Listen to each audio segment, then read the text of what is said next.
Prime Minister Narendra Modi says India's farmers have now got freedom to sell their produce anywhere and to anyone. Sharing his thoughts with countrymen through Mann Ki Baat, PM says country's farm sector has shown its prowess during Corona times.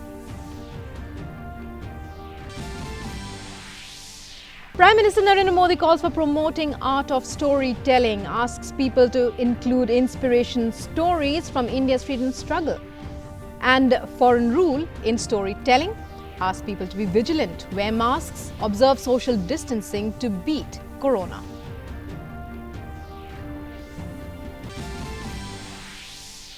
World Tourism Day celebrations underway. Home Minister and Chairman of North-Eastern Council Amit Shah to inaugurate Destination North-East 2020 on the occasion. Event aimed at taking North-Eastern region to other parts of the country and bring them closer together. Former Union Minister Jaswant Singh passes away after prolonged illness. President Ramnath Kovind, Prime Minister Narendra Modi and Raksha Mantri Rajnath Singh condole the demise of the former Union Minister. PM says he will be remembered for his unique perspective on politics and society. India's war against COVID-19 continues. Recovery rate reaches 82.46%. Cumulative tests cross 7 crores. 24 states and union territories report higher number of new recoveries than new cases. Number of infected people worldwide exceeds 3 crore 30 lakhs. Death toll set to surpass 10 lakh worldwide. Hello and welcome to this edition of the news. I'm Rukma in our top story. Prime Minister Narendra Modi today said India will become self-reliant only when our farmers and villagers are empowered. In his monthly radio program Mann Ki Baat, the Prime Minister said the agriculture sector of the country, farmers and villages are the very basis of Atmanirbhar Bharat. He said even in this hour of crisis, the agriculture sector has shown its resilience. Corona के इस कठिन समय में हमारा कृषि क्षेत्र, हमारा किसान इसका जीवंत उदाहरण है। संकट के इस काल में भी हमारे देश के कृषि क्षेत्र ने फिर अपना दमखम दिखाया है। साथियों, देश का कृषि क्षेत्र, हमारे किसान, हमारे गांव आत्मनिर्भर भारत का आधार है। ये मजबूत होंगे तो आत्मनिर्भर भारत की नींव मजबूत होगी। बीते कुछ समय में इन क्षेत्रों ने खुद को अनेक बंदिशों से आजाद किया है, अनेक मिथकों को तोड़ने का प्रयास किया है। मुझे कई ऐसे किसानों की चिट्ठियां मिलती हैं, किसान संगठनों से मेरी बात होती है जो बताते हैं कि कैसे खेती में नए नए आयाम जुड़ रहे हैं, कैसे खेती में बदलाव आ रहा है। The Prime Minister further said that in the recent past, farmers have liberated themselves from many restrictions and tried to break free from many myths, and that now they have the power to sell their fruits and vegetables anywhere and to anyone. जानते हैं इन किसानों के पास क्या अलग है? अपने फल सब्जियों को कहीं पर भी किसी को भी बेचने की ताकत है और ये ताकत ही उनकी इस प्रगति का आधार है। अब यही ताकत देश के दूसरे किसानों को भी मिली है। फल सब्जियों के लिए ही नहीं, अपने खेत में वो जो पैदा कर रहे हैं, धान, गेहूं, सरसों, गन्ना जो उगा रहे हैं, उसको अपनी इच्छा के अनुसार जहां ज्यादा दाम मिले वहीं पर बेचने की अब उनको आजादी मिल गई है। आज की तारीख में खेती को हम जितना आधुनिक विकल्प देंगे उतना ही वो आगे बढ़ेगी, उसमें नए नए तौर तरीके आएंगे, नए इनोवेशंस जुड़ेंगे। Emphasizing on the beauty of storytelling, the Prime Minister in his Mann Ki Baat address said, "Where there is a soul, there is a story." He not only interacted with storytellers on the various aspects of storytelling, he also asked one of them to narrate a story during the program. Here's more. During these times of corona, the entire world is passing through multiple cycles of change. While the pandemic has brought families together, there are many families finding it tough to live through the corona times. Prime Minister Narendra Modi, in his special radio program of Man Ki Baat, has urged people to stay together in families through storytelling. He added that stories bring to the fore the creative and sensitive aspect of one's personality. कहानियों का इतिहास उतना ही पुराना है जितनी की मानव सभ्यता। Where there is a soul, there is a story. कहानियाँ लोगों के रचनात्मक और संवेदनशील पक्ष को सामने लाती हैं, उसे प्रकट करती हैं। कहानी की ताकत को महसूस करना हो तो जब कोई माँ अपने छोटे बच्चों को सुलाने के लिए या फिर उसे खाना खिलाने के लिए कहानी सुना रही होती है, तब देखें। Prime Minister Modi said that there has been a thriving tradition of storytelling in India. He added that we are proud that we are citizens of the country where there has been a tradition of Hitopdesh and Panchatantra. Bharat में कहानी कहने की या कहें किस्सा गोई की एक समृद्ध परंपरा रही है। हमें गर्व है कि हम उस देश के वासी हैं जहां हितोपदेश और पंचतंत्र की परंपरा रही है, जहां कहानियों में पशु पक्षियों और परियों की काल्पनिक दुनिया गढ़ी गई ताकि विवेक और बुद्धिमत्ता की बातों को आसानी से समझाया जा सके। हमारे यहाँ कथा की परंपरा रही है। Prime Minister Modi urged people to spend quality time with their families.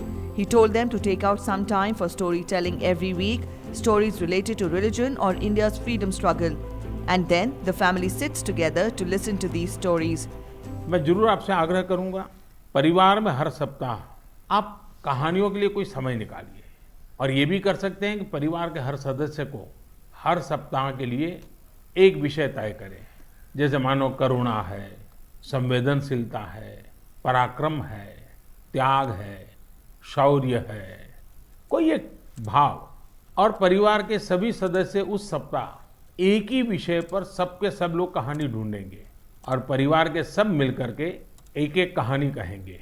आप देखिए परिवार में कितना बड़ा खजाना हो जाएगा, रिसर्च का कितना बढ़िया काम हो जाएगा, हर किसी को कितना आनंद आएगा और परिवार में एक नई प्राण, नई ऊर्जा आएगी। उसी प्रकार से हम एक काम और भी कर सकते हैं। मैं कथा सुनाने वाले सबसे आग्रह करूंगा, हम आज़ादी के 75 वर्ष मनाने जा रहे हैं। क्या हम हमारी कथाओं में पूरे गुलामी के कालखंड की जितनी प्रेरक घटनाएं हैं उनको कथाओं में प्रचारित कर सकते हैं? विशेषकर 1857 से 1947 तक हर छोटी मोटी घटना से हम हमारी नई पीढ़ी को कथाओं के द्वारा परिचित करा सकते हैं। Prime Minister Modi highlighted the importance of storytelling in building one's personality. He said that effort should be made to strengthen the art of storytelling in our country. Prime Minister, through his Man Ki Baat program, also requested one of the storytellers to narrate a story. Bureau Report, DD News. The Prime Minister also reminded people to wear face masks and maintain social distancing. Corona के इस कालखंड में मैं फिर एक बार आपको याद कराऊंगा, मास्क अवश्य रखें, फेस कवर के बिना बाहर न जाएं, 2 गज की दूरी का नियम आपको भी बचा सकता है, आपके परिवार को भी बचा सकता है।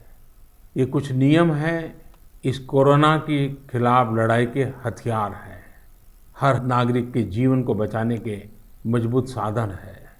और हम न भूलें, जब तक दवाई नहीं तब तक ढिलाई नहीं। In other news, World Tourism Day is being celebrated today. To mark the occasion, Home Minister Amit Shah, who is also the chairman of the Northeastern Council, will inaugurate Destination Northeast 2020 through virtual medium.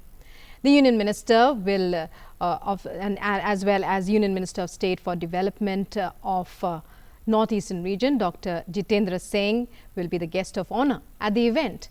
The theme of the event is the Emerging Delightful Destination, which speaks of tourism destinations emerging stronger and more attractive when the sector picks up momentum.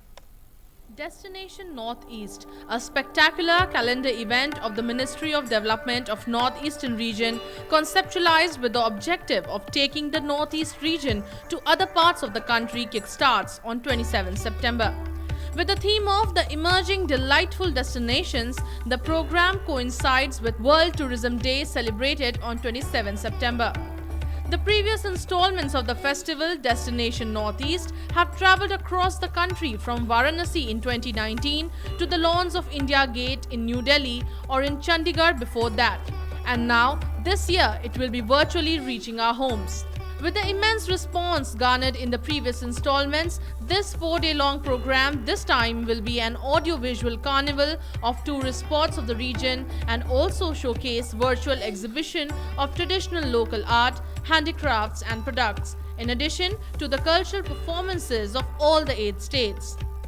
From witnessing the architectural marvel of the Monpa tribe in Arunachal Pradesh, river rafting on the Siang River, scenic beauty and serenity of the Majuli Island in Assam, Valley of Flowers under snow at the Yumthang Valley in Sikkim, discovering the wild at Kaziranga National Park, which houses the rarest one-horned rhino, or a treat to the taste buds with the mouth-watering local cuisine from the Northeast. There is so much to explore, so much to relish.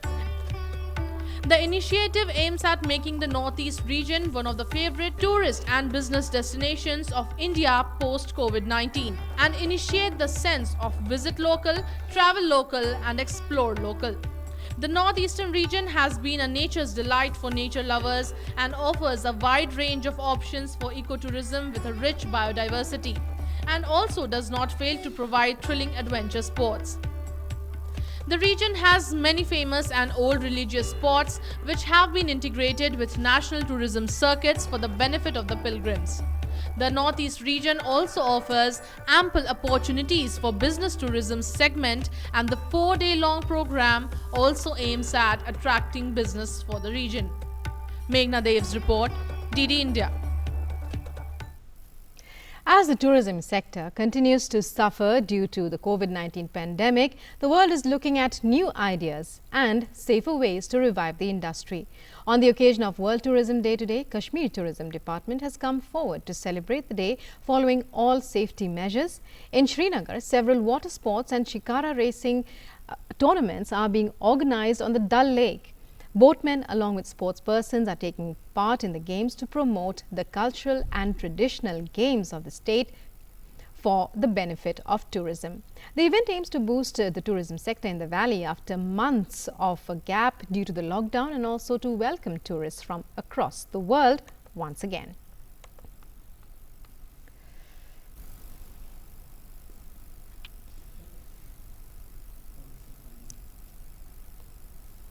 A delegation from Ladakh today met Union Sports Minister Kiren Rijiju at his residence in New Delhi. MOS Home G. Kishan Reddy was also present on the occasion. Later addressing a press conference, Union Minister Kiren Rijiju said the delegation has agreed to withdraw its call for the boycott of ensuing elections. He said the delegation was assured by the Home Minister that the Government of India is committed to safeguarding the interests of the people of Ladakh. He further added that the government is open to discuss protection available under 6th schedule of the Constitution of India while looking into issues related to people of Ladakh. इतना अच्छा assurance मिलने के बाद गृह मंत्री जी की ओर से तो हमारा डेलीगेशन ने उनका डिमांड, उनके जो सोच को यहाँ समझा और यहाँ बहुत पॉजिटिवली इसको एश्योरेंस दिया। तो इसके चलते डेलीगेशन ने जो बॉयकॉट कॉल को विड्रॉ करके स्मूथ इलेक्शन के लिए अपील भी करेंगे और वो मदद भी करेंगे। And joining us now is our correspondent Ramesh Chandra from Leh for more on this story. Ramesh, well, when we talk about the delegation from Ladakh and their demands, which the Union Minister Kiren Rijiju today was able to assure that the Government of India will be looking into, give us more details, a background into this situation. Yeah, Rukma, this demand has a historic background. In fact, when Ladakh was for the last 70 years, when it was demanding for union territory status to get rid of from Kashmir clutches, now the demand has a rider also along with constitutional safeguards and rights to make their own rules and regulations as well. This when last year August 5th this UT status was announced. The Ladakh region didn't get the assembly state status, but as a union status. This, in fact, for the last 1 year, there was slightly murmuring, and the tribal minister Arjun Munda had recommended to safeguard this Ladakh culture and heritage and language. There should be safeguards to this region. Now, this just before these elections were announced for Hill Council, a people's movement for the constitutional safeguards under the 6th schedule was formed. An apex body was formed. This has all religious leaders and all political parties, including the ruling BJP party. Right. So this has become very sentimental issue for Ladakh people to get their jobs and land safety here from outsiders. This is the contention, main contention. And the election boycott call was given by the apex body, which was supported by all parties and all religious groups. Right. Right, Ramesh. In this background, the leaders came and met yesterday Home Minister Amit Shah, and they vented out their anguish, why they require safeguards and all. Now, today at Kiran Rijiju's place also, they have sat and discussed, and they are addressing tomorrow. MOS Kishan Reddy, Home Minister, is coming to Leh to address local people and give the assurances from the union government. Right. Thank you very much, Ramesh, for joining us and for your inputs. And moving on in Leh, at least 131 trained young soldiers have joined the Ladakh Scouts Regiment, and attestation parade was organized at the regimental center on the occasion and was reviewed by Brigadier Arun Siji, Deputy General Officer commanding in Leh sub-area. The young soldiers hailing from all regions of Ladakh took oath in unison to serve the nation. Brigadier Arun Siji congratulated the cadets, urging them to devote their lives for the nation as proud soldiers of the Indian Army. He also encouraged them to strive hard to achieve excellence in all fields and uphold the sovereignty of the nation with true spirit.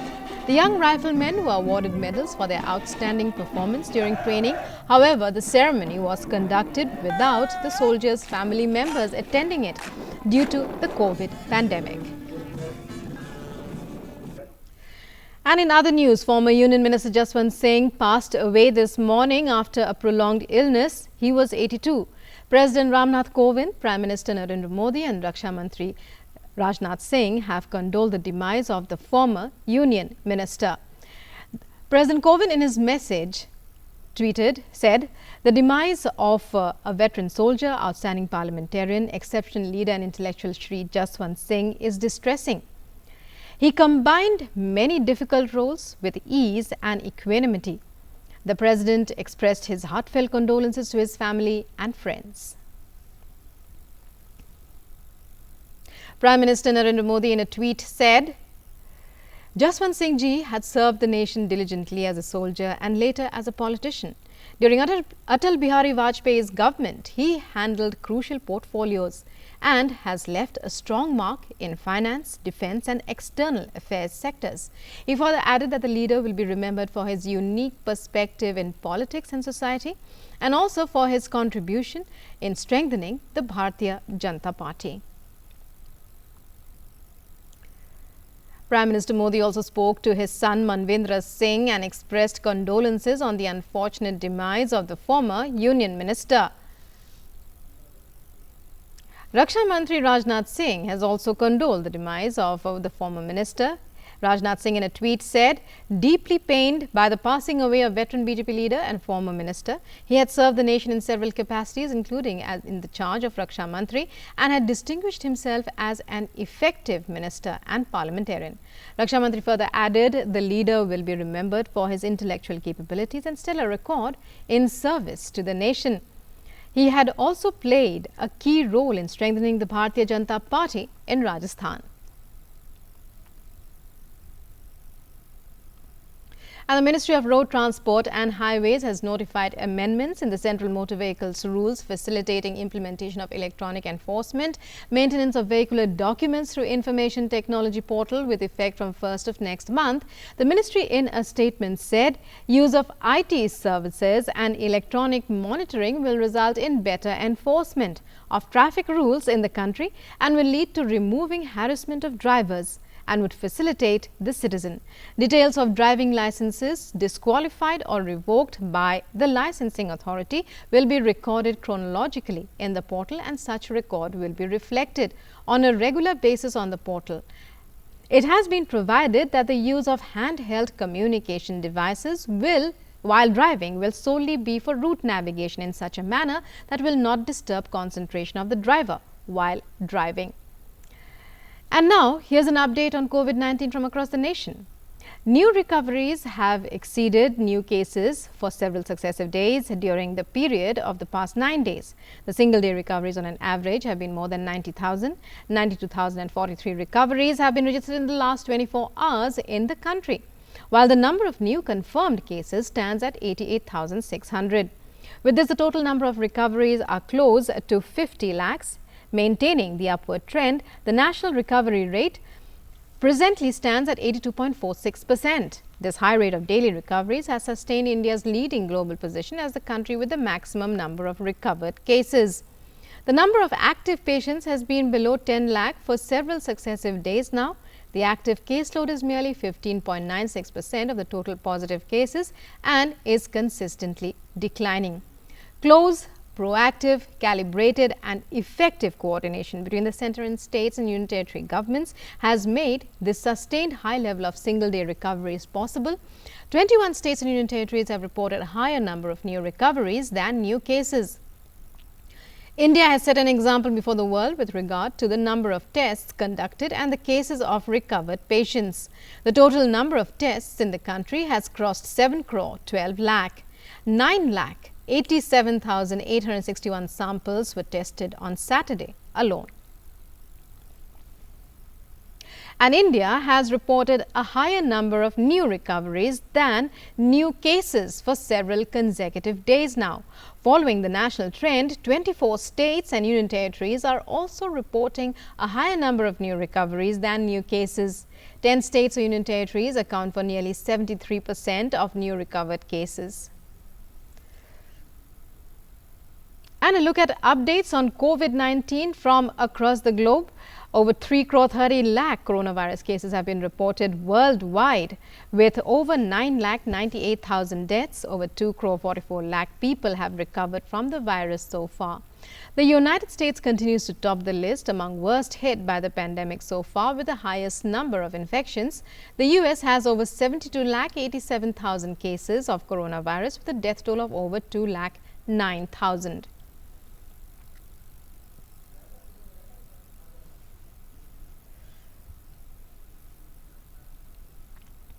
Peru has prolonged the coronavirus-linked state of emergency till the 31st of October. Peru President Martin Vizcarra has said that the state of emergency can be extended until the end of the year. The World Health Organization had declared the COVID-19 outbreak a pandemic on the 11th of March. Over 8 lakh cases have been registered in Peru, while over 32,000 people have lost their lives so far. And with that, it's a wrap on this edition of the news. News and updates continue on DD News and DD India. Namaskar.